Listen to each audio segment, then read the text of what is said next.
Bagaimana cara meraih momentum yang maksimal dalam trading scalping? Oke, teman-teman, perkenalkan saya Teguh Hamzah Fansuri dan saya adalah seorang forex trader sekaligus mentor di komunitas Forex NFC. Nah, dalam kesempatan kali ini saya akan bahas bagaimana teman-teman bisa mendapatkan momentum yang tepat, momentum yang maksimal dalam trading scalping. Nah, berbicara tentang scalping ya, kita tidak lepas daripada ketepatan dan kecepatan yang tinggi ya, untuk mendapatkan apa? Menghasilkan profit yang lebih cepat. Berbeda dengan gaya trading saudaranya, yaitu swing. Swing tidak peduli dengan kecepatannya, kecepatan profitnya ya. Baik dia mau menghasilkan profit di 1 jam pertama, 2 jam, bahkan sampai dengan harian ya bahkan ya. Bisa 1 hari, 2 hari bahkan gitu. Saya punya transaksi di AUD/NZD dengan cara trading swing, itu sampai udah hampir 1 minggu masih belum kena TP. Dan akhirnya kena stop loss ya. Dan biarin, gitu ya, biarin. Itu berbeda dengan cara trading yang scalping. Scalping nggak bisa diinapkan seperti itu teman-teman. Bahkan dia sampai kita tinggal sampai malam ya, sampai lewat tengah malam aja itu sudah sebaiknya di close gitu ya. Artinya apa?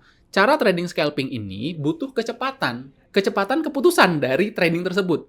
Apakah kecepatannya profit ataukah kecepatannya loss gitu ya. Jadi kalau misalnya profit cepat keluarnya dalam artian bukan ABC ya, bukan ABC, asal biru close ya, tetapi tetap ada aturannya. Nah, termasuk begitu juga kalau misalnya keluar dari strateginya atau salah, maka cepat keluar juga. Nah, itulah cara trading scalping. Nah, banyak teman-teman trader pemula tentunya ya, masih takut melewatkan peluang trading yang seperti ini gitu ya. Momentum-momentum yang seperti ini kadang mereka lewatkan begitu aja. Kenapa? Karena mereka takut kehilangan atau takut gagal dalam mengambil keputusan momentum mana yang akan diambil gitu ya. Nah, kenapa mereka masih melibatkan perasaan? Pingin dengan cara mereka tradingnya gitu ya, untuk bisa menghasilkan profit. Plot twist-nya apa? Karena dengan cara mereka trading ya, pingin dengan cara mereka trading, yang pada akhirnya apa? Pada akhirnya loss besar, bahkan bisa jadi sampai dengan MC. Nah, jangan sampai teman-teman ya setelah nonton video-video ini masih melibatkan perasaan teman-teman untuk trading. Kenapa? Kalau misalnya teman-teman masih melibatkan untuk trading, ya coba dihitung lagi, coba dilihat lagi, bagaimana histori teman-teman ya di akun history ya, di historical MT War teman-teman, dilihat mana trading yang berdasarkan perasaan saya, mana trading dengan cara lucky saya ya, dikira-kira saya, dan bagaimana cara trading yang sesuai dengan rule-nya. Gitu ya. Kalau misalnya ternyata dengan cara trading yang saya anggap ya, cara saya trading bisa menghasilkan profit, mana bukti profitnya mana? Gitu ya. Kalau misalnya bisa profit ya silahkan. Bisa konsisten nggak? Kalau misalnya tidak bisa, sebaiknya teman-teman kembalikan tradingannya ya ke tempat atau ke rule trading yang memang bisa profitable gitu ya. Jadi jangan melibatkan perasaan dalam trading. Ya gitu ya teman-teman ya. Nah, yang pertama, yang penting banget buat teman-teman ketahui adalah trading dengan cara scalping ini ya teman-teman, itu butuh kualitas, bukan kuantitas ya. Kualitasnya seperti apa? Teman-teman bisa mengikuti strategi yang memang sudah teruji ya, yang sudah teruji, efektif dan profitable. Jangan teman-teman karena berpikirnya kalau scalping itu harus banyak transaksi, tapi teman-teman menggunakan strategi A, B, C, D gitu ya. Atau strategi A dipakai, strategi B dipakai, strategi C dipakai gitu kan, dengan cara-cara scalping juga gitu. Nah, maksud saya teman-teman, kalau misalnya teman-teman mementingkan kualitas, cukup dengan satu strategi, teman-teman ikutin rule-nya, ikutin strateginya, serahkan pada strategi tersebut cara tradingnya, bukan dengan cara teman-teman. Maksudnya gimana Mas Teguh? Kalau misalnya dari strategi tersebut ya, disampaikan bahwa oke, waktunya sekarang adalah nge-buy, maka kita buy. Sudah waktunya profit? Belum. Kata strateginya kan gitu ya. Ke atas gitu ya. Kata perasaan, kata perasaan teman-teman gitu ya kan. Waduh, ini sayang nih kalau misalnya nggak di-cut profit. Cut profit deh. Nah, ini berarti kan masih melibatkan perasaan. Kata rule-nya seperti apa? Belum waktunya.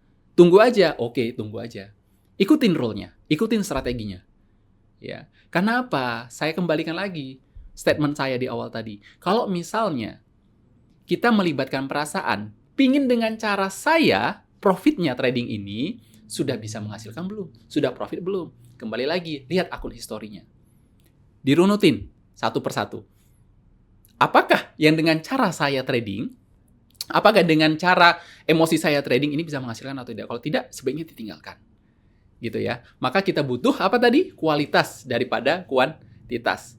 Kita akan trading sesuai dengan strateginya, sesuai dengan rule-nya, mak ketiplek gitu ya. Kalau misalnya orang Jawa ya, mak ketiplek udah ikutin aja sesuai dengan rule-nya. Ya, kalau misalnya rule-nya disuruh buy, ya kita buy. Kalau misalnya rule-nya disuruh nge-sell, ya kita nge-sell. Oke, nih waktunya kita pindah ke apa? Pindah ke momentum yang berikutnya. Yuk kita pindah. Jangan dibiarin gitu ya. Nah, selanjutnya teman-teman bisa juga manfaatkan indikator untuk mendeteksi momentum mana yang akan teman-teman pilih, ya. Seperti tadi, kalau momentum yang satu ini udah kelewat, ya kan, ya sudah kita ambil momentum yang kedua, gitu ya. Kalau misalnya momentum kedua ini belum dipanggil-panggil gitu ya, dan teman-teman masih kata role-nya, kata strateginya ini masih dipakai momentum yang keduanya, ya udah tetap stay di momentum yang kedua. Momentumnya bisa berbagai macam cara, teman-teman ya. Kalau misalnya kita teman-teman di sini, kalau misalnya teman-teman trading cara scalping, kita menggunakan adalah exponential moving average ya, untuk menentukan sebuah momentumnya. Nah, selanjutnya apa, teman-teman? Ya, selanjutnya teman-teman hindari, jangan sampai teman-teman overtrade. Overtrade-nya seperti apa? Ya, oke. Kembali lagi ke step awal tadi. Yaitu apa? Kita butuh kualitas, bukan kuantitas. Overtrade-nya gimana? Kalau misalnya teman-teman sudah dapetin peluang, sudah ada momentum yang masuk di situ, tapi lupa untuk entry. Akhirnya apa? Akhirnya kita ketinggalan kan? Ketinggalan momentumnya. Atau misalnya ini kata rule-nya ini sudah nge-sell nih Mas, ya. Sudah nge-sell, tapi kita lupa atau kita ketinggalan momentumnya, harga sudah ke bawah. Akhirnya kita FOMO, kita ikutan. Wah, sayang banget ini. Akhirnya kita nge-sell now di bawah. Yang mana sell now itu tidak di momentum yang tepat. Alih-alih kita mau dapetin profit ya, rupanya naik lagi. Akhirnya loss-nya lebih besar, gitu ya. Nah, maka dari itu jangan sampai teman-teman overtrade. Kalau misalnya teman-teman mau mendapatkan pair-pair terbaik teman-teman, yes, pilih aja pair-pair yang memang sesuai dengan strategi yang akan kita mainkan, strategi yang akan kita jalanin. Ambil misalnya 2 atau 3 atau 4 pair ya untuk teman-teman trading. Jadi saran saya tidak sampai dengan semua pair. Kenapa? Karena teman-teman akan bingung dengan memilih pair mana nih harus saya manage gitu ya. Apalagi kalau misalnya teman-teman trading dengan cara scalping, kecepatannya juga tinggi gitu ya. Alih-alih mau manage, teman-teman malah disibukkan dengan kebingungan teman-teman mau pilih mau apa dulu yang akan aku gunakan gitu ya. Mau cara seperti apa yang akan aku gunakan. Maka teman-teman tetap disiplin dengan rencana tradingnya gitu ya. Selanjutnya, kalau misalnya teman-teman ngerasa udah keluar dari zonanya, lebih baik teman-teman berhenti dan ikutin rule-nya lagi, gitu ya. Jadi jangan dipaksain untuk trading. Kalau misalnya nggak ada strategi yang menunjukkan bahwa atau memerintahkan bahwa teman-teman untuk nge-buy atau nge-sell, sebaiknya diam jarinya. Jarinya diam ya teman-teman ya. Oke, selanjutnya apa? Waktu dan kesabaran ya. Waktu dan kesabaran ini adalah sebenarnya kunci. Seperti yang saya sampaikan Dedi. Ketika kita overtrade, ketika kita tahu tidak ada peluang dan kita memaksakan diri untuk entry, ya, akhirnya apa? Akhirnya kan kita melibatkan perasaan kita. Melibatkan dengan cara kita pingin kita tradingnya. Bukan dengan cara strateginya. Baik itu dari money manajemennya, baik itu dari strateginya, baik itu dari pairnya mungkin ya. Teman-teman lihat misalnya ada pergerakan yang cepat, news gara-gara news. Nah, apa yang terjadi? Gatel nih tangannya. Nah, kalau misalnya masih seperti itu, sebaiknya teman-teman berhenti dulu tradingnya, ya. Atau bahkan teman-teman tutup dulu akunnya deh. Tutup dulu akunnya, teman-teman beresin dulu psikologi teman-teman, ya. Karena apa? Kalau misalnya kita trading masih dikejar-kejar dengan keadaan seperti itu, saya yakin tidak akan kemana-mana. Bahkan teman-teman hanya akan memberikan uang atau balance teman-teman ke market aja, gitu. Ya, akhirnya apa? Hanya rutinitas dengan deposit, dan deposit. Nah, selanjutnya apa? Selanjutnya yang dibutuhkan apa? Untuk teman-teman dapetin momentum, ya. Momentum ini, ya, teman-teman bisa menggunakan moving average ya, exponential moving average atau dengan menggunakan EMA ini, ya. Nah, EMA ini akan dibahas nanti ya, teman-teman ya sama Fadli ya di kesempatan yang lain ya, atau nanti bisa kita bahas tentang technical moving average ini ya. Nah, selanjutnya yang dibutuhkan lagi apa? Yang dibutuhkan adalah tentang ya psikologi trading tentunya ya.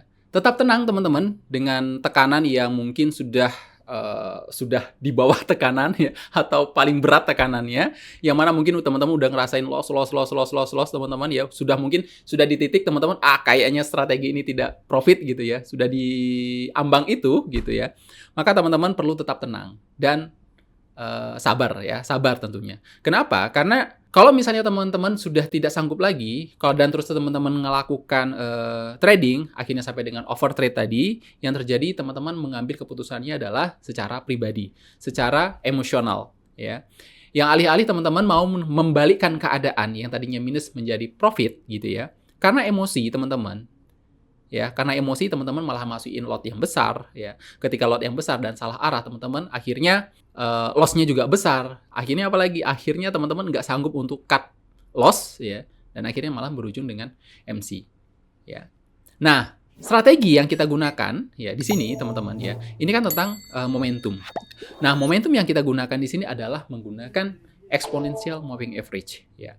Nah, kalau misalnya teman-teman mau tahu bagaimana caranya kita trading dengan cara scalping, ya, menggunakan exponential moving average ini, teman-teman ikuti aja, teman-teman, tanggal 23 Desember 2024 ini, ya, kita ada webinar, ya, bersama Mas Fadli. Nah, di sana teman-teman bisa tanya-tanya tentang bagaimana caranya trading scalping dengan menggunakan exponential moving average ini, ya. Oke teman-teman, itu aja, mudah-mudahan bisa membantu cara berpikir teman-teman bagaimana cara trading dengan cara scalping, ya. Thank you, sampai ketemu lagi di video-video berikutnya. See you.